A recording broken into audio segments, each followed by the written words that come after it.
Isaiah Pacheco wants to prove to Chiefs Kingdom he is the running back of the future. A surprising trade rumor is circulating around the starter on defense. A new docuseries is in the works for the Chiefs. All of this next on Gridiron Gambit. Welcome, Chiefs Kingdom. Thanks for tuning in to this Red Kingdom Media production, bringing you raw, authentic Chiefs coverage. Make sure to like and subscribe to stay up to date on your team. Now sit back and enjoy the show.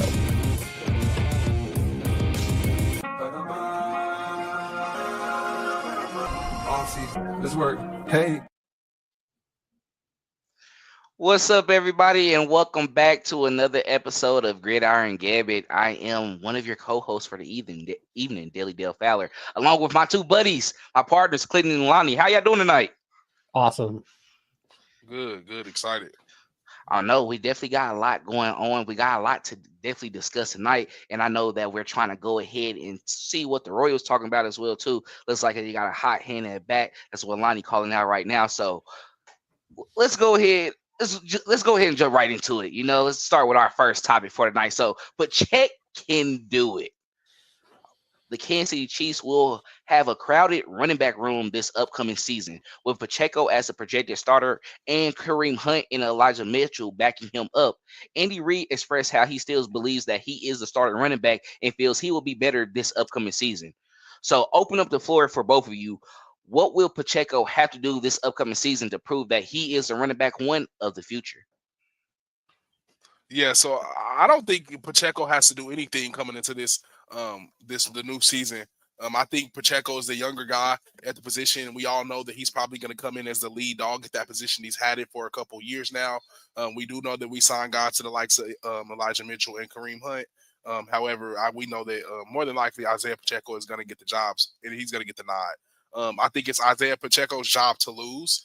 However, I do think being that Kareem Hunt is coming in with the entire training camp and the entire offseason to work, knowing where he's going to be, I think he may end up maybe prevailing just here in the long run, or just if Pacheco isn't able to sustain and hold up for an entire season, just because Kareem Hunt knows the offense. We know that pop isn't necessarily there. We didn't see like the 5 yards a carry or nothing outrageous as far as his average per yard carry total. However, I think Kareem Hunt definitely still showed us that he has some juice. He definitely has found like a niche in this offense. He can do everything. It's like when he became a Chief, he started to just open up his whole arsenal. I know he probably caught the ball in Cleveland, but it seems like he catches it a ton more when he became a Chief. So he's definitely he has the keys to all the answers to all the tests. Anything that the Chiefs offense will see coming up. So I think it's perfect. I think that's why we see Samaje Perine get let go. I think if they would have signed Kareem Hunt earlier and knew that he was going to be the guy that he was, they probably don't even pick up a guy like Samaje Perine. That's not to say that Samaje Perine didn't help. However, I just think Kareem Hunt just was that good. That they were like, oh my God, we thought that we were going to need somebody, an old veteran in the room. We've been having guys like McKinnon around here and all these whole bunch of different guys. And only if we could have had you, you were kind of like the one that we really, really needed to put us over the top. So, and that's not to knock McKinnon or none of the rest of those guys, but as you can see, Kareem Hunt was our everything when he was at the top of his game. However, I do think it's Pacheco's job to lose, and he will get the nod over whoever comes in there. Whether it be a drafted guy, whether it be any of the free agent guys, he's going to get the look first, and it's going to be his job to lose.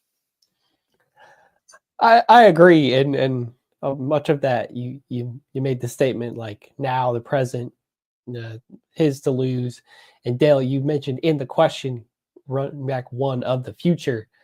At this point, I don't know, and I was very high on Isaiah Pacheco 2 seasons ago. At this point, I don't think he is the running back one of the future, because at this point he has not been able to sustain a full season without getting injured for, a quarter of the season, half the season, to the point where we've had other running backs come in and kind of take the spotlight away from Isaiah Pacheco, where last year we kind of argued Kareem Hunt should kind of get the nod over Isaiah Pacheco, especially coming back from injury. But, if Isaiah Pacheco, if he can't stay healthy throughout the course of a season, I don't think we can kind of knock him as the one for the future. I think he is obviously running back one, and as much as he stays healthy, should get all the the number one snaps throughout training camp. But I think at this point, since you already have enough history of injury with Isaiah Pacheco, I'm not going to be surprised if we see a mid-round draft choice, perhaps Devin Neal from Kansas, that the Chiefs kind of like. And much like Isaiah Pacheco took a grown man's job when he was entering the NFL, if a running back looks good under Andy Reid's system, he will play you. We saw that from Carson Steele. We thought we may see that from a couple other running back / fullback hybrids in preseason. But I think at this point, you pencil Isaiah Pacheco in as the starter, but I'm not holding it against Brett Veach to say, at this point, our other running backs have injury history or are older. The only other guy on our team arguably should play fullback and played running back last year. So, we need more bodies at the running back position. And we say that it's running back by committee. So let's add another running back to that committee and get one young, because we know that running backs, unfortunately, have a short certain lifespan in the NFL. And at this point, we haven't seen the Chiefs really pay top dollar or long-term years contract for a running back to bring in their system. So I'm saying do not be surprised for a mid-round addition in running back and not necessarily late or end of draft choice, and see if running back one in the future can start getting to be argued midway through next season based on the production of said draft choice and the on-field production of Isaiah Pacheco and whether or not he's added another injury. I think pretty much to wrap this all up, we all, in a sense, is on the same page that he's going to be the starter for this season. We know that. If he's on the roster, he's healthy, we want him to be out there and be the guy who starts for the season. However, Clinton, you do make good points. We picked him up in the second round, and he did take a grown man job. He did take our former first round pick job, Clyde Edwards-Helaire, who is now playing with the Saints. So, all in all, this position, and Lonnie, you made mention of it as well too. This is a position that doesn't, of course, within Andy Reid's scheme, we can get anyone who is capable of handling the responsibilities. And we alluded to it and said what Kareem Hunt did last season coming into this offense. We can't act like he wasn't in this offense before, though. He was used to this particular scheme that we have ran, and that's why when he came in, all he had to do what he has done before, but it was a little bit more gritty, a little bit more grimy, as a sense of it wasn't as much flashy when he was playing. He was in the dirt a little bit more. He was getting a lot more contact. However, he was a workhorse for the offense. And truthfully, that's not going to be long term for us because we like to pass the ball. We would like to break those big runs as well too, which Pacheco provides to this offense. But however, the reason why your injury history is what it is because you like to go after contact. I think we're not answering the question of what he needs to do to prove that he is the running back one of the future. You have to be able to avoid that next season. Like, it's okay in moments, of course, on a 3rd-and-1, 4th and inches, yes, you're going to have to run into the pal. You're going to have to get those yards just to extend the drive. But when we in 1st and 10, 2nd and 6, when you hit that hole, let's try to get out there, hit that burst, and instead of going after somebody and trying to trucking them and put your shoulder into them, let's try to bounce to the outside. Let's avoid contact. Let's get upfield and let's try to break one. That's how you, of course, have longevity in your position because we're not in that type of game in this era of football. What Saquon and Christian McCaffrey are doing, which are guys who dealt with injury as well. They came in as the best running backs, right? But they were workhorses where they was fed the ball all the time. Where they elevated was, we can do it in the passing game as well too. But when you're in a passing game and you're catching the ball out the backfield, I'm not always going through a hole trying to make contact and have to bounce out. If the space is there and the seam is there, I'm hitting it, I'm going. We saw Saquon do it multiple times, even on big sweeps as well, too. Honestly, other than a quarterback who got it this year, Josh Allen, Saquon probably should have got the MVP for this season. He was just that electric. But what we're saying is, Pacheco, you're not that, though. And that's no disrespect. You make sense for what Andy Reid is doing. But we're talking about a long-term contract. It's hard seeing the Kansas City Chiefs doing that after we have did. Last big contract we seen was Jamal Charles, if we're going to be honest, at the running back position. Kareem Hunt, he possibly would have had it if he didn't, of course, get in trouble. Because he was on that level during that time when he was with us, I would say with Saquon Barkley and Christian McCaffrey. He was literally doing everything for this offense. He was the last 1,000-yard rusher that we had on this offense. Pacheco, you also have to do that as well, too. You got to stay healthy and have a 1,000-yard season so you can, of course, say, I am worth this money. Nobody we had in recent years have done that. The only running back who has, and it wasn't even 1,000 yards rushing, Clyde Edwards-Helaire, that everybody hate, who has 1,000 total scrimmage yards. And that's running the ball and passing. He had about like 850 or so on the ground and 150 in the air.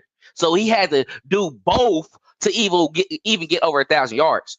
You have to do that, Isaiah Pacheco. We know that you're the starter on the offense, but that's what you're going to have to do to, of course, show that you're the running back one of the future. That's it. That's completely it. That you have to replicate Kareem Hunt in that literal first year that he flashed. Like if Isaiah Pacheco, with the injury history that he has now, if he could catch a wheel route for 50 yards downfield and never bobble a pass in the passing game, we wouldn't have this conversation and the Chiefs would, work around him. But it is kind of glaring that Pacheco is not effective in the passing game or as effective unless it's a straight up screen pass. Andy Reid likes to get his running backs involved. He wants you to be out wide and run a streak down the middle of the field, run a slant, like to be interesting like that and be able to make, catches contested. And at this point, Pacheco hasn't really done that to his strengths. And the fact that he does get injured because he's a heavy bruising runner, that hurts him in this case. The Chiefs would much rather, it's so funny that it's called a running back because the Chiefs would rather prefer a running back who was really good in the passing game, and that's the weapon. That's why Clyde Edwards-Helaire was taken at pick 32. Like, if Clyde Edwards-Helaire was as effective getting passes from Patrick Mahomes as he was from Joe Burrow in college, that pick may have worked out. So the Chiefs are going to keep looking for running backs that, yes, are those type of bruising running backs that run up the middle, but mostly run to the outside for zone runs that will dive forward and get the tough yardage. But they also want to never come off the field and make those passes when you versus a safety or a linebacker is to your advantage. So that's why there's the draft is plump for the picking of running backs that are, used to college offenses where you're getting catches like almost 60-70% of the time. So these running backs are used to that. So you just keep trying again. And that's why I think a mid-round choice is kind of that perfect spot because you're not dedicating one of your prime selections. You're not necessarily expecting this draft choice to outright take the job, but running backs in general, they are, the most prone to get injured. And that's why you always have 3 or 4 on a team at any given time, because even your healthy ones get banged up and you got to replace the snaps with somebody else. So Chiefs need another body or two. And so far the other ones they have are aging or, a more injury prone. So, it's time to add another body or two in there and keep mixing it up. Lonnie, anything you want to add to that? What's understood doesn't need to be explained. We know, just like he knows. I mean, he knows. If you watching Pacheco's Instagram this offseason, you see what he's working on. So we'll see. Hold on. Off topic. Before we go, it gotta be a little humor. Y'all see that video what he was doing when he was doing it's like the dance. I was like, I'm not gonna lie, bro. Like That's one that should have stayed in the archives, though, for real. I'm not gonna lie. That should stay in the archives. Like, I don't think you making it any better of like what we judging you off of. But the thing is, I think we love his enthusiasm, and that's what he is as a running back. He brought that injury, burn that energy. And if he didn't deal with that injury, honestly, if he didn't get injured in week 2 against the Cincinnati Bengals, and he was actually active throughout the entirety of the season, I would have still loved Kareem Hunt coming in just to have that extra back in there as well, because Carson still wasn't, of course, living up to those moments. He still was having some of those fumbles as well too, where it's like, we still need like a great running back too to be behind Pacheco. I feel like it would have been a different story because Pacheco was big in the Eagles Super Bowl, if y'all remember what happened. I mean, he came out in the second half, he scored that big touchdown. You know what I'm saying? So I think it's more so of he got to get that confidence back, but we more so need you to do these requirements to get that money, to earn back contract. And with a team like the Kansas City Chiefs, we don't give out that much money to running backs like that. Well, the last ones we did, like I said, was Jamal Charles, and he literally did everything. Like, we talking about Kareem Hunt because it's fresh, and that's the newer version of what we seen in 2017 and 2018 before his dismissal. However, regardless of Jamal Charles, remember that he's the last running back that averaged 5.4 yards a carry. He was against the Raiders, had 5 touchdowns. I think all of them being in the air. Wasn't even running. He was the perfect back for Andy Reid's system. So we need to start. The guys who come in emulate that.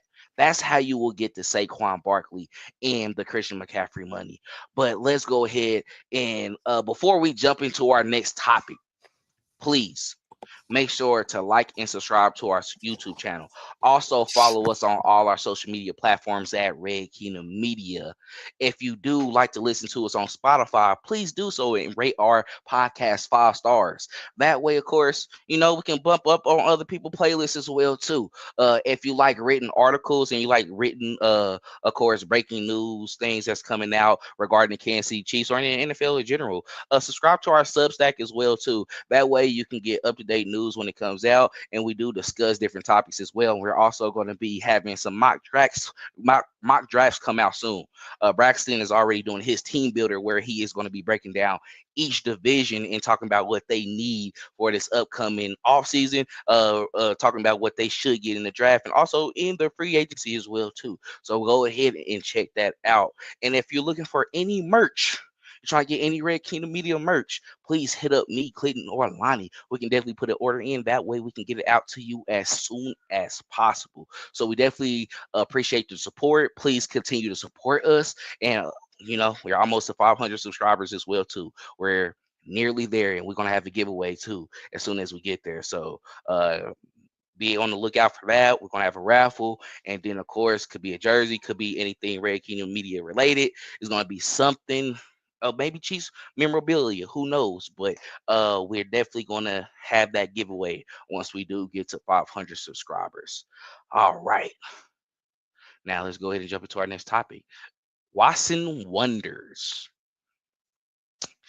According to a Carolina Panthers news page, the team could be interested in a $3 million starter with the Kansas City Chiefs. Cornerback Jaylen Watson is on the Panthers' radar, proving last season before his injury that he is a great starter to partner with Jaycee Horn and Mike Jackson, who returned this offseason. So, open up the floor right now. Would you support this trade rumor if it was to happen? Yeah, I mean, I definitely will support the trade rumor. Quarterback 2 has been a question for us really since the loss of L'Jarius. I know that just happened last year, but with him being in and out of the lineup when he was in and out of the lineup, Jaylen Watson didn't tend to stay healthy when he was playing sometime and wasn't a full-time starter. We kind of still found ourselves in this same situation.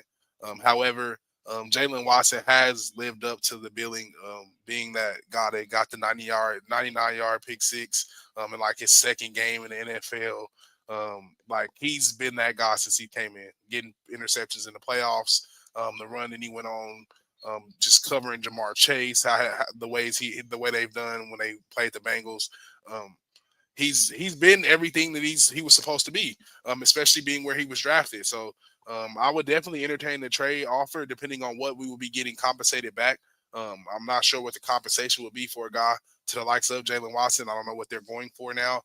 However, I wouldn't want it to just be like a fourth round pick, third round pick. Like I want a third round pick probably would be good, especially for a quarterback, but especially a cornerback too. But I think I like our chances with Jaylen Watson more than trying to go get a guy in the draft. But however, when you start thinking about it, there is a little bit of depth there, being that you got guys like Najee Johnson, Joshua Williams, and then you just try Christian Fulton coming from the Chargers. So they kind of do look like they have a situation looming at quarterback where they may have a plethora of bodies where they are able to expend some of them, get rid of some guys, and get rid of them at a fair price. So I don't know if Jaylen Watson is a guy that I would be looking to do that to. Maybe a guy like Jaylen Watson, or I mean, not Jaylen Watson, Joshua Williams or Najee Johnson, but I know their market is probably just not high. And it looks like Jaylen Watson he has a little traction. I like to just put out there, like you told me, Dale, off air, where there's smoke, there's fire, people. So the conversation is definitely happening. So we just got to see what will take place and if anything takes place. So, however, I like our chances better with Jaylen Watson than without him.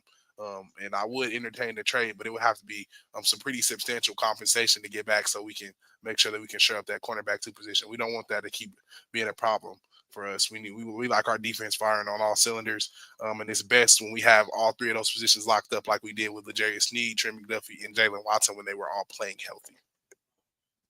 So y'all just heard Lottie have buyer's remorse in real time because he's asked, would you support this trade? He's like, yes, I actually would. And we should totally trade him.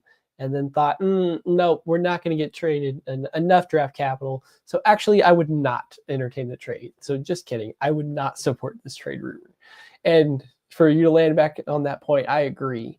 I thought you were going to go in the direction of, well, Spagnuolo and Dave Merritt, they're really good at just taking mid to late round cornerbacks and turning them into, God tier levels. So what's another pick or two to just reset the counter and do it again? And I think at this point we've seen Jaylen Watson flash enough at corner, or at least his name not flash as a graphic at the bottom of the screen saying, passes allowed. So I think at this point, Jaylen Watson is kind of proven within our defense. And even though we bring in Christian Fulton, I think we're still arguing that Jaylen Watson is still cornerback 2, or at least because he's been in the system long enough to earn that and until it's taken from him. So I agree. I would not trade Jaylen Watson because you're not going to get a high enough draft pick. If they're saying a 3rd round pick right now, then hey, maybe you consider that because maybe you do have confidence in Christian Fulton to immediately take QB2 or CB2. And then when Trent McDuffie goes to the inside nickel, you still have Joshua Williams as a big body corner that you can still play the boundary and as a CB1 or CB2, depending on the side. So, if Carolina gave you an offer you just couldn't refuse, then I could see it happening. But I think at this point, I don't think Spagnuolo really wants to compromise his defense anymore. He already lost, Tershawn Wharton, defensive tackle, made sure to bring back his defensive, caller at Nick Bolton, while also letting Justin Reid go. I don't think he's willing to, let as many rookies on the team outright this year as other years. But it would not be a surprise as well if Spagnuolo said, hey, there's this corner that we can take in the 5th round, and he'll probably be the best corner we have behind Trent McDuffie the entire time he's here. So you just can't hold that against him. But if you're just asking me to make a deal and listed the facts to me, I don't think you could kind of sway me to give away Jaylen Watson based on how important he is to the defense at this particular point in time. When you think about it, it's not too many L'Jarius Sneeds coming out in the 4th round who ends up becoming the best corner and earns a contract, one of the highest contracts at that time before it being, of course, outdone by Stingley, right? With that $30 million deal. But at the same time, I think that we're all hitting at the same point. Now, I wouldn't support the trade rumor. I wouldn't support the trade. The reason why, because we seen what happened when we went down with Jaylen Watson last season, and it wasn't that pretty. They were trying to figure it out with Joshua Williams and Najee Johnson, and we don't like that. And a lot of people are still not even happy with Najee Johnson coming back in, even though it's going to be McDuffie, Watson, Fulton, Joshua Williams, and then Johnson, and then both of them fighting for that fourth cornerback spot. Honestly, people not still enjoying that. So letting go of Jaylen Watson would have people question, what are we really doing now? Clayton, you did bring up that we do call Spagnuolo and Dave Merritt DB gurus, but we can't keep. I think with me is I respect the titles that people receive, but we don't have to have them keep on proving it each and every year. Let them actually work with guys that, of course, they're building a chemistry with, and it's already that connection and that understanding that they're having, especially with the young guys, of course, that they're going to be drafting or the practice squad, and you're going to be building them up, being a part of special teams and being there. It's like, hey, what's up, Clayton? So can I counter argument that, because we've seen L'Jarius Sneed flash, we saw Travarius Ward flash, we've seen some. We traded for him though. We traded for him. Sure, but he was on the team for like essentially a rookie contract, and we got him at the right point. So we've had defensive backs that have shined under Spagnuolo's system. Wouldn't we have also been able to say, hey, I really like this corner, let's try to make a deal done with him because I really like him? Like, I think we almost considered L'Jarius Sneed almost that level, and the fact that didn't get done. We assume that Trent McDuffie has proven himself, but is that like, maybe that's a thing that Spagnuolo likes to do? Maybe he always likes fresh secondary. Maybe we've seen that has worked in few cases, but who's gonna be the guy other than Trent McDuffie that had he drafts and then builds up and wants to keep? Everybody else, he's like, oh, Justin Reid, come on in. Tyrann Mathieu, come on in. He's Trent L'Jarius Sneed just for a rookie contract. So wouldn't they have been able to select a player if they deemed him worthy of, this is the guy that I can kind of coast and never have to think about? So so to respond to that real quick, Christian Fulton, that is your new face that you brought in, right? You let some guys go who I mean, it's not really much that we had, right? Justin Reid left; they will end up letting him walk. That's a normal thing that we have with safeties. They come in on a 3-year deal, they go away, and then we draft some cornerbacks as well too that come filling those holes. I'm comparing it to how we're feeling with the left tackle position though as well too.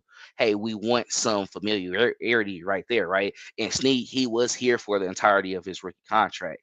I think with this trade rumor looming, maybe this could be saying like, hey, we know that if Jaylen Watson is healthy, he could end up getting a decent cornerback deal, right? And maybe you want to go ahead and pay McDuffie what he's worth, and like we're going to sell on him and then bring in those younger guys and work up like that from that at that point. Are you sold on doing this in this draft though, like going for those corners? And I don't think they're all the way there yet on one to do that, but you do have youth, because you have Jaden Hicks who's going to come in as a safety if you're not getting a safety, and he's going to be the starter with Brian Cook. So you're already going young right there as well. So do you want to go ahead and put it all out there? Because if we're still competing for Super Bowls, I'm sure that you don't want to just, all right, we know who we are, we're just going to go young everywhere, have no experience, and we're just going to figure it out like that. I want to give Spagnuolo and Merritt some grace. Like, they build up these guys. I don't want to keep on building up these guys and they're leaving me. Like, I'm building them to this point. This was a 7th-round pick that we made into a cornerback too, because McDuffie was injured for part of the season. He came back and showed that he was that guy who was deserving the 1st-round pick, but we saw that this guy who's a 7th-round pick is really like that. And he came in and said, I'm cornerback too. Can I keep them for a minute and just keep on getting guys underneath? Because the Najee Johnson, you basically got him back for a 1-year deal, right? So he's more than likely probably going to be gone next season. You still can get another body in a draft. You can still bring in those guys. You seen the Eagles do it. They will overload a position in the first couple rounds, and a lot of these guys can be starters on other teams. We're going to take that all in. And I think at one point we will eventually do that as well, too. So I think the rebuttals are valid, honestly. But at the same time, I think we all still feel the same way. If we can keep them, and Lonnie already said it at first, you want a third or fourth round, but even fourth round pick for him. You got to look at value as well, too. He was just injured, and it wasn't like he was just a cornerback, too, for the entirety of this time that he was here with the Kansas City Chiefs. Teams are not giving it up like that. I'm telling you, the Panthers are going to trade for him. They're probably going to offer a 5th, 6th round pick, something like that, swap a late round pick as well, too, and that's what it is. That's the type of trade that it is that they will have, even though this guy will still be a starter on their team because they paid Jaycee Horn. So we're not getting that. So at this point, it's like, no, we're just going to keep him. Yeah. So quick question, based on what we've seen, do we believe that they think that Jaylen Watson is more valuable than Najee Johnson is on this team, or Joshua Williams? Because in training camp a couple years ago, Najee Johnson was meant to start before all of those guys, and Joshua Williams was picked 3 rounds before Jaylen Watson. So you would expect the 4th round pick to have more pedigree or expectations placed on him than the 7th rounder. So because we've seen, production on the field, obviously that may skew, but do you feel like the Chiefs think of Jaylen Watson higher up than they do, that pair of Williams and Johnson? For sure. I'll tell you, you tell me, who do you value more? Just from this season alone, from this last season, who did you miss more as a Chiefs? Watson had more moments, I'll say that. Absolutely. Who was missed more? Watts Island, no doubt. Okay, so that's what I'm saying. If there's a glaring difference, and that's what we thought wasn't going to happen going into the season, and I think that's what kind of like shocked us. There was such a large discrepancy in cornerback 2 and cornerback 3 and 4. Like the fall off was so dramatic. Because we really wanted Johnson right here. We really wanted Johnson to be too low key, how the hype was happening, if you're going to be real. So, and for it to be like that, it's like, nah, like Jaylen Watson got to be it, because we're going to literally complain about the same thing. If you trade him and you don't make any moves, and then say you are trying to have a rookie come in, even though they're a 1st round pick. I know 1st round picks can still be starters in the league, but that's putting a lot of pressure on that guy. We can say it's still quarterback 2. They got Trent McDuffie. I'm going to be honest. A lot of us will prefer Trent McDuffie in a dime and nickel if we can. That's why they went to go get a Christian Fulton to go be with Jaylen Watson on the outside, because we love what we saw with L'Jarius Sneed and Watson on the outside. And McDuffie, even though we know he's a number 2 corner on the team, he plays the best within the dime and nickel. You can sit him on blitzes. He can read it very well. He's attacking at the point of contact when a quick pass is coming. That he is a dog right there. So I think that's why it's like, why would you ruin that? Because even though people are saying Christian Fulton, he's not that great, he gave up a lot of big plays, we didn't see guys they say it's like that from other teams that came in, and if you were well, we will get you up to par within the scheme. Now when you're a corner, you're going to get beat. But at the same time, if we're not giving up big plays on 3rd down, we're getting them off the field, we're forcing these punts, they'd be all right. I'm not gonna lie, the Chargers, they got a lot going on over there. It's a different situation was right here. It could have been a lot of miscommunication as well too. I'm just being truthful. We done made it work with guys like Kendall Fuller before, and we always see the potential, right? So if the potential is there, we will make it work. It's just Jaylen Watson. This is our potential. Just like the Bengals felt with T. Higgins. We don't feel like giving everything up. We got these guys in. We found them. We want them. We want to pay them eventually. Or let them play out their full contract. We're not going. So I got one more counterpoint / question for you guys about, since we're talking about Jaylen Watson, it rounds out the conversation around him that we've been having. He's too valuable to be traded because he's too valuable to our defense at this point. That's been the confirmation from all three of us. So as I stated, he's a 7th round pick from 2022, which means this current season is the final year of his 4-year rookie contract. So do you think that Jaylen Watson is valuable enough to warrant a contract after this year, or is he just valuable enough to be the 1-year filler, much like L'Jarius Sneed was good enough to hold his place until he could hand it off to the guy who takes his spot, like Charvarius Ward prior to L'Jarius Sneed? Is that the trend we're in, or do you guys think that Spags thinks Jaylen Watson highly enough that he wants to bring him back? You would have kept L'Jarius Sneed then. I'm gonna be real. I'm just go out there. You would have kept L'Jarius Sneed there because he was that guy. Now, like, I understand we're seeing what's going on with the Tennessee Titans and the injury stuff that happened, and he kind of did some similar stuff that he did with us, but it worked with us, right? You would have kept him because he was the for sure number 1 quarterback on the team. Jaylen Watson, he is a good quarterback, and we're not taking that away from him. But you gotta look at trends. Like, we can't ignore trends that happen. If you did that to a guy like L'Jarius Sneed, who was a 4th round pick, and end up becoming the number 1 cornerback on the team, right? Jaylen Watson, you had your time and you had your moments, but when people came back, they still took their spot back, right? But you had more moments than the Joshua Williams and the Najee Johnsons. That's what we want Najee Johnson and them to do, like you. But that's not longevity of what we want. You know, it's like we can come fill that in again. So you're gonna play out your contract. If your mark is not there, we're gonna let you come back. We do it with everybody. We'll let you come back. See, I would think this way. The typical Dale script. Let me say this: if you pay McDuffie, you're not paying Jaylen Watson. You're not getting 2 cornerbacks paid. Not happening in the Mahomes era. You'd be lucky to get 2 defensive players played. Because if you pay McDuffie, you're probably not paying Karlaftis. And Watson might be a guy that know who he is as well too. Like, hey, I'm just being honest now. At this point, you can't pay everybody. You eventually gonna turn into the Rams. Some contracts is gonna have to start getting broken down. Hopefully, Kelsey's is off the roster. But like you're only gonna pay so many people. Jaylen Watson won't get paid. He'll be paid. Know by your the GM. Lions. He'll get paid by the Bengals or the Bills or somebody. He won't be paid by the Chiefs. Especially if they're going to re-sign Karlaftis or Trent McDuffie. It's just not going to happen.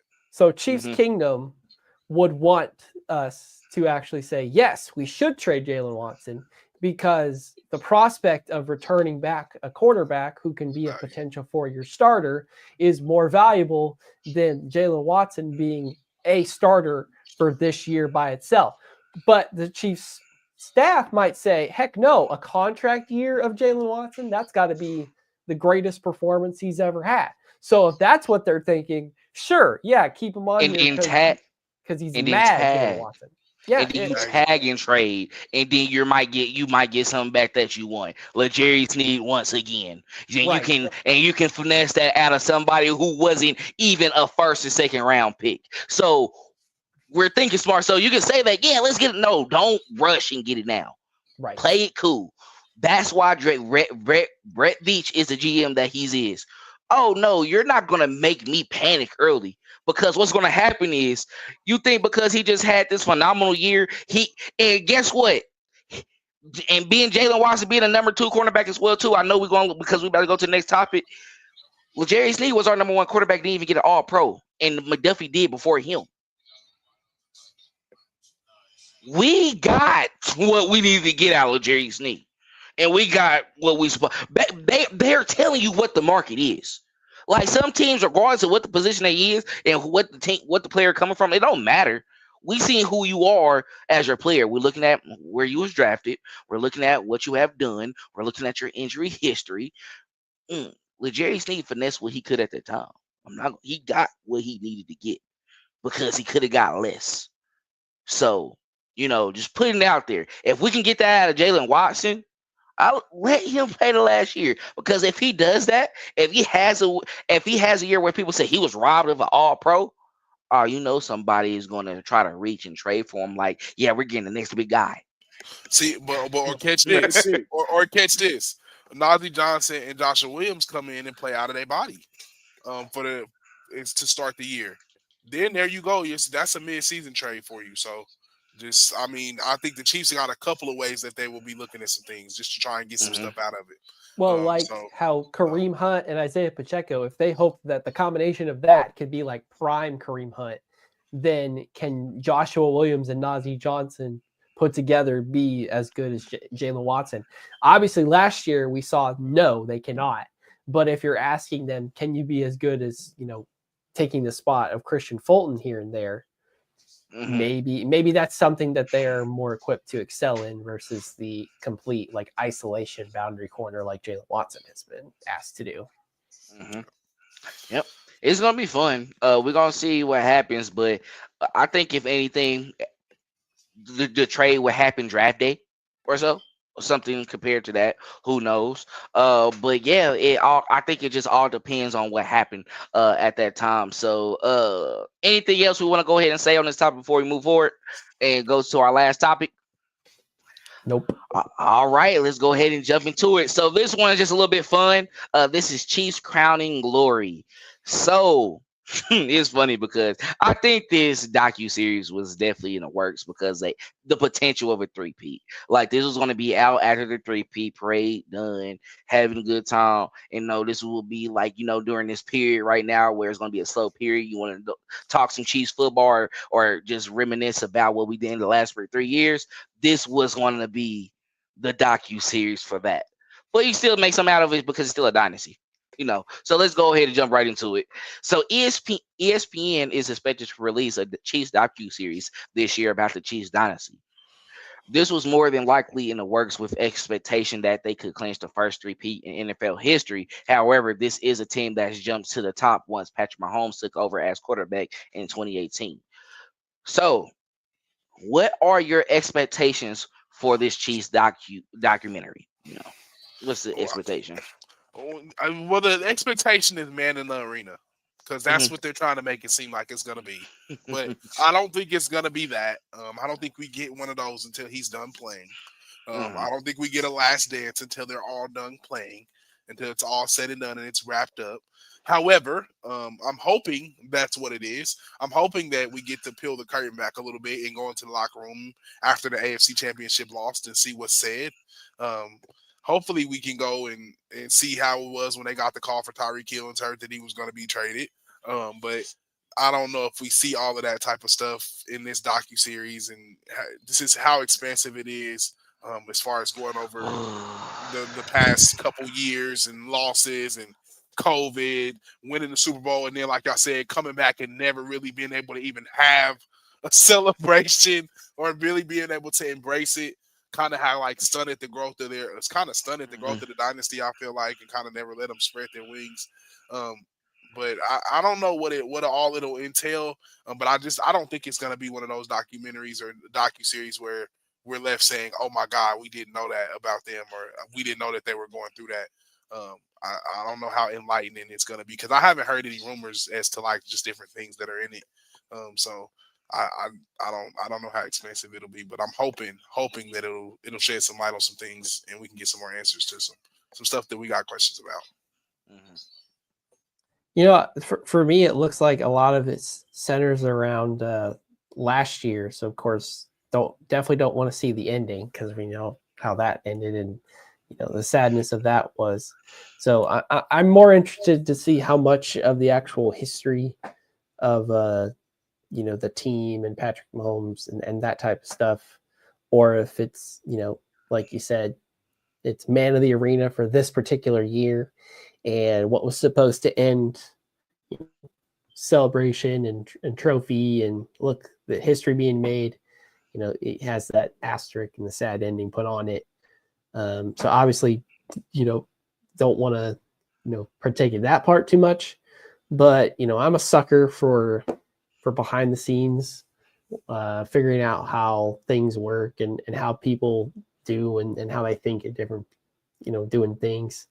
So I'll be interested to watch it and take a peek at it, but nothing really flashes like something exciting, especially us being, diehards where we're watching the franchise and that's the Chiefs in-house production company which who else has more inside access than the access the team specifically grants permissible to all their stuff, have, you know, in the locker room, on field access, all that stuff. So we're not, you know, you know, we've seen behind the scenes stuff from the Chiefs before. So I think it's cool because we're like, oh, we're in the main spotlight, but like at this point, we assume to be in the main spotlight. So a lot of it not as exciting or groundbreaking. Sometimes we can watch things and say, hey, I remember seeing that clip from, you know, the franchise or some other pit, you know, like we're in the weeds enough to see that stuff where, you know, ESPN just getting a hold of it and says, oh, this is a good shot to use. So I'd be interested to see if there's like some never before seen actual, like so close that you're seeing like just after an Andy Reid practice inside the locker room, stuff that, you know, not even the in-house team or reporters on scene have access to. Otherwise, it feels like it was meant to be kind of a Chiefs fluff film, and look how great the Chiefs are and how much they've done, and, you know, the spoiler of an ending. So, you know, if it turns out to be more like historical and like it's getting people, you know, younger age or outside of the kingdom who don't know, you know, all of the Chiefs lore like we do, and can go back, you know, generations prior to Mahomes, or even just the first couple years of Andy Reid being here and the transition to Mahomes. You know, some people don't even know 10 years ago, Alex Smith, for God's sakes. So, you know, if they show bits and pieces like that, I think it could be informative. But if it's just, hey, this is, you know, the last dance of 2024 to 2025, and this is all the behind the scenes stuff that we captured throughout the year, then, you know, that's not really exciting to me. As a Chiefs fan, of course, I'll watch it just to be able to see I saw it, and, you know, I identify those, you know, specific details like I mentioned, but I'm not expecting to be blown away by the coverage and the access from this. So it's good to see our boys, you know, on main screen and, you know, have things centered around them, because they are making history. They need to be celebrated. You can't just celebrate history several years after it happens. You have to be able to be there, appreciate it, and acknowledge it while you're living through it. But if it's just about recent history, I'm still trying to put that behind me and focus on the future. But if we get that kind of summation of everything, then it could be worth a watch for us or those who aren't as, you know, well equipped in the knowledge. I think y'all both make great points. Because when it comes to what I'm about to say right now, too, I think it's going to really wrap it up and, you know, put the ball on it and really say what, like, I feel like the expectations of what the documentary should be. Yeah. Great point. Seriously, with what's going on right now, we wouldn't want to see the recent things of what happened, the recent events of that, because it will leave a sour taste, right? However, we do know that living in the era or the time that we're in right now, these type of things need to come out immediately, because that's when they gain traction, and that's when people can capitalize off of it and make the most money that they can. You know how it is. You know, it's typically, we didn't seen, you know, in the past where, like with the Michael Jordan Last Dance, like you were just talking about, Lonnie, it was entertaining to watch because that was the build up from the 80s all the way into now. This is the aura of what if people was talking about with Michael Jordan. We then saw the old videos as well too. You know, maybe with it, like, and it's gonna go to what I said. We saw the old videos of the fans out there want to be like Mike. You seeing, you know, as he coming into the stadium, it's crowded and everything like that. His face being shown everywhere. We didn't heard them talk about it. We didn't seen little videos about it before, but seeing it in a documentary point, it was like, that's cold. I think what they can do with this one is, this is looking at the 7 years, the 8 seasons that Patrick Mahomes has been here. And I think more so it's going to highlight the first 3 Super Bowls, because you didn't seen that Tom, when you look at all, he didn't got 7 Super Bowls total, right? he didn't technically, in ways, has 2 separate Hall of Fame careers. If we're going to be truthful, go ahead and highlight this first part right now, because when his career is over, now we got something that's going to bring it all together. You're a storyteller. You got to be a storyteller at the end of the day. If that's what you, if that's the direction that you're going in, because this story is going to be important either way it goes, because we're seeing him chase Brady actively, and this is going to be fun. So when it's all said and done, we need to know what you did, bro. Are you really the GOAT after it's done? Just like when LeBron's is over with. Are you going to be the GOAT when it's done? You know, like, they're going to have those type of documentaries to highlight these individuals comparing each other. So we don't need to get our hopes up. It's going to be cold. It's going to be cold. And you saw the one that was entertaining when they highlighted his high school going up into the draft and going up into the NBA, and that one had a little bit of chills. But his entirety of one, his son being added to that, being drafted, and then, you know, of course, coming to the NBA, it's a lot that's going to happen. We don't know what's going to happen at Mahomes' end of his career, and he has always been a flashy, something new comes up every year that's phenomenal. So this documentary that they're about to do right now, this docuseries, it's cool. Like, that's fine. Like, I think they are going to have some things that the protection team in Kansas City, of course, they probably didn't have. You know, it's just some things that's probably with the NFL media, because, you know, they are the NFL media, right? But, like, when it comes down to ESPN and stuff like that, they're going to get, like, the actual footage from those major broadcasts and or those type of games as well too. It's so hard, and I know where everybody's coming from, because you already got NFL films where they do the mic up, they do the turning point, and you kind of seen it live right there as well too. I think they're just gonna put it all together. They're probably gonna have the different players talk about it. But for those, look at it for this could be a special thing for Kelsey too. You know, his career coming up. We're gonna get like 10 more years of, you know, Pat, right? But we only probably got 1 more year of Trav. So just capitalizing off the hype. Just temper your expectations. That's all I'm saying. But I think it's going to surround the 3 Super Bowls that we had and talk about the back-to-back, because that's a big moment, and that's still history as well too. And like you said, Clinton, hey, they deserve some of this praise now. They didn't fought their way into becoming this new dynasty and being a part of mainstream media, and that's what it all came to now. But I think it'll be fun. I think it'll be something to watch, you know, especially with the off season as well too, where especially how it slowed up for us, where we kind of handle all our needs, and we're waiting for draft night as well too. This just be another Chiefs thing that we can watch, like the quarterback that we saw when Patrick Mahomes was on there the first season. So it'll be fun. I got to read the actual thing. I won't read everything, but just for us to kind of have an idea of what it is. So the original documentary series, filmed over the course of the 2024 season, includes unprecedented access into the players' lives on and off the field, detailing the Chiefs' journey as the club completed a franchise record 15-win regular season, captured a 3rd consecutive Lamar Hunt trophy, and made a 3rd straight Super Bowl appearance in New Orleans.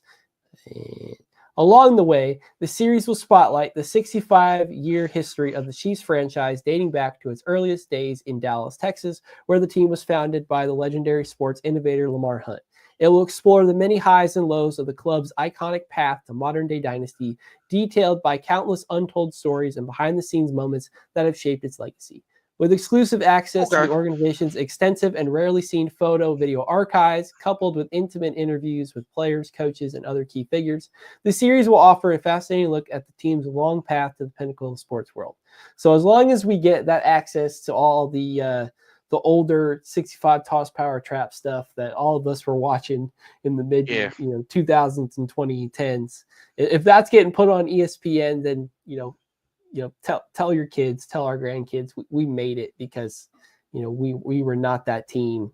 And the fact that our modern history has and our dynasty status has kind of been legitimized. We could have made absolute history, but we've made enough history that history gets made when we do or do not do things. So I want more of that bottom paragraph. Less 2024. Show me everything leading up to it. Yeah. Yeah, and I was gonna say, don't skip from 1960 whatever to right to 20. Don't do that. You need to, if you're gonna I feel like they're gonna do that, bro. If you go give a real history on the Chiefs, give a real history. You need to go to the 2010s. You need to go through all of that. Really, right before that, from the 2000s to the 20. That is where the suffering. That's where the fans, the modern day me, Clinton, Dale, Shannon. That's where we come from. So if you're not gonna tell that clear history of the Chiefs, don't go from toss power trap to when we just won the AFC Championship, because that's not how. That's not. Yeah, that's not how. No, for real. Might as well start it with Charles, Dwayne Bowe. You guys, you better do a real. Better be a lot of expensive research done. It's some history. It's some Rich Gannon. It's some history in there. I'm cool with the do the startup of the dynasty with Lamar Hunt, showing him in the 60s, everything like that. But if you want to jump into the first Super Bowl, going to the 80s and 90s, to the last AFC Championship game that we been to, all the way up until the one and dones that we had, right? That's cool. Like, show that for real. But I was gonna say this as well too. Like, yeah, that's fine, especially when you read it. That's cool. Like, but less 2024. I'm thinking about it. We worry about Patrick Mahomes, bro. The Last Dance was over Michael Jordan. Mahomes is gonna have his own. Like, that's where it's everything. That's where you gonna see what you really want to see. Yeah. This ESPN docuseries, when it's like a 30 for 30 and all that as well too. It's about teams. You know what I mean? Like, they have their individuals, but sometimes they're gonna focus on the team. Mahomes is going to get his own, just like Brady is going to get his own. That's what you're going to be more intrigued with as well. The thing is, Dale, we haven't seen a 30 for 30 we've seen it on like the Bad Boy Pistons. You've seen it on guys like Deion said. You've seen it for things. You haven't seen it for not an active franchise or like a NBA franchise. So for them, they're stating it as if it's going to be a 30 for 30 for the Chiefs, literally. So you're going to get a part one of the Chiefs franchise history. So it's not the way it's coming off as if it's going to be like a 30 for 30 about, okay, it's going to be starting in 1965. It's going to start with Toss Power Trap, and then it's going to just go over all the history. If it's just documentaries about dynasties, then you have the Chiefs, and then you have a Cowboys one, you have a Steelers one, you have switch to another sport altogether. Is that the case? Is it just like, hey, this is how a team was a dynasty in this particular time period was their dynasty, and you're kind of defensive about it? They had it about like rivalries with the Celtics and the Lakers, with Magic, Larry Bird, all of them going back and forth. Like, they had it about that particular. So so I think it's probably gonna dive into that. It's gonna dive into that history. But all in all, I think what we're seeing all together is like what we're expecting when we're talking about when it's all said and done is going to be a specific player, and we want to see about Patrick Mahomes because his entirety of his career is going to be about the Chiefs. So we're going to be seeing everything that we want to see about that time period that you had. I'm biased because the one I wanted to see is Travis Kelce, and there's an argument if the season ended celebratory like everyone wanted, that would have been Travis Kelce's last dance, and we didn't need it. But the fact that he's coming back for one more year, and the fact that either he makes so much money with New Heights or that Jason Kelce works directly with ESPN, I have to believe that there is a docuseries being filmed as we speak right now / all through next season that is about Travis Kelce's final year that will premiere the following season after he's gone. I don't see that. Has Gronk got one? Gronk ain't as media friendly as Travis Kelce. I get it. Gronk can date the pop star. But no, Gronk is all in the media. He's definitely in the media. But not while he was playing. Not when he was in New England. If Gronk hasn't got one, and if Shay was like, if those guys haven't got it, Travis not getting a documentary. I'm sorry. He wasn't in the media as like I would like because Trav did the TV show and everything like that. Bill. I don't think Bill would like just be like you can't do nothing. But like when it's football, it's about football. You know what I'm saying? I think we're talking about personality wise. Gronk was just a big personality, so it's like you would he did. Let me say this real quick. because it's gonna be. I'm gonna be real as day. I'm sorry, he's not that important, bro.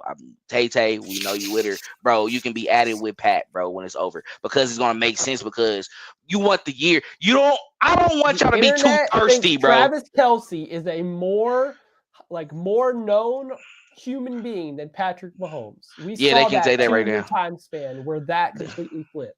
That's cool because that's cool, and we hyped it up. But then when you mention Travis Kelce with him, you also gonna mention Patrick Mahomes. Like at the end of the day, like in the sports world, let's go to we understand worldwide. You with the biggest pop star, the biggest worldwide. We know. In the NFL world, it's Patrick Mahomes and Tom Brady. We don't care about that, bro. That's cool. That's great. That's sorry, awesome. all the awards go to Lamar Jackson and Josh Allen. So Patrick Mahomes too. Not Travis. Not Travis Kelce and Mark Andrews. Okay? You ain't heard nothing about neither one of them. You said all the rewards go to Lamar Jackson and Josh Allen. Josh Allen just not got his first MVP. Yeah. So, Pat had the 2 already, and he got 3 Super Bowl MVPs. We're gonna go to accolades. We can go there with all of those, and Patrick Mahomes is still the GOAT guy in his generation. So dude, let's not start there with Patrick Mahomes. He is the guy. All right, he is him. And Saquon almost rushed for 2,000. You see, he still didn't get the MVP. They don't care. They don't care. If you ain't a quarterback, Clinton, it ain't happening, bro. I'm sorry. All in all, what I'm saying is like, Trav, unless you say something small where it's like entertaining, okay, cool. But like, I think what you want to see with Trav is going to be combined with him and Kel. You know what I'm saying? Like I said before, with the 30 for 30s as well too. Sometimes it's about rivalries, and it could be about duels as well too. You can see that Patrick Mahomes and Travis Kelce duo type of, documentary, and that will be more entertaining than rushing that right now. Because let's see him how he's effective in Patrick Mahomes' life post NFL. How tapped in are you gonna be? Are y'all the best friends y'all say to be? Not putting that pressure on them, but that's gonna make it more entertaining when it comes to when it comes to him at his end of career. Like, you're kind of in that realm of LeBron of how they looking at you, bro. Like, they already have their determined goats. You know what I'm saying? We tracking y'all now. Trav, you cool, but we tracking him. Like, this is the important people right here. Like, Taylor Swift, thank you. Let's see how long that lasts, though.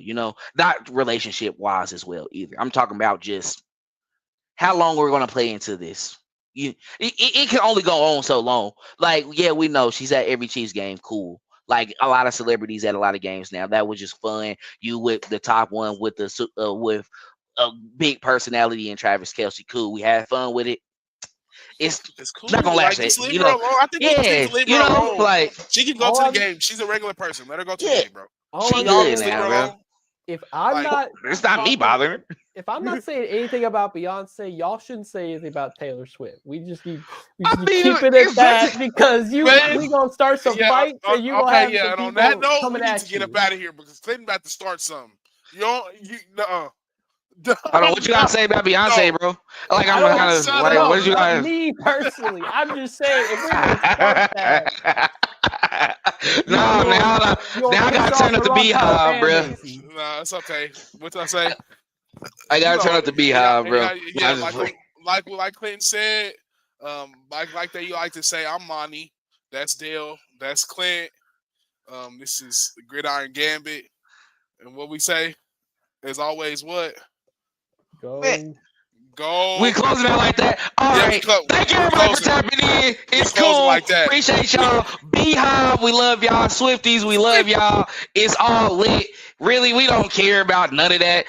For real, we're my homies. At the end of the day, my homies rule the world over here in this channel. You know, that's how it is. But not for real. Anything y'all want to say to the people before we go ahead and get out of here? We had some fun tonight. It was a great time.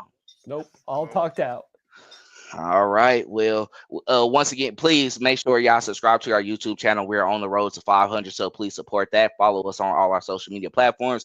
And if you want to listen to us on Spotify, go ahead and follow us on there as well, too, and subscribe to our Substack. That's all we have for this edition of Gridiron Gaming tonight. We'll be back on Friday. We see you then.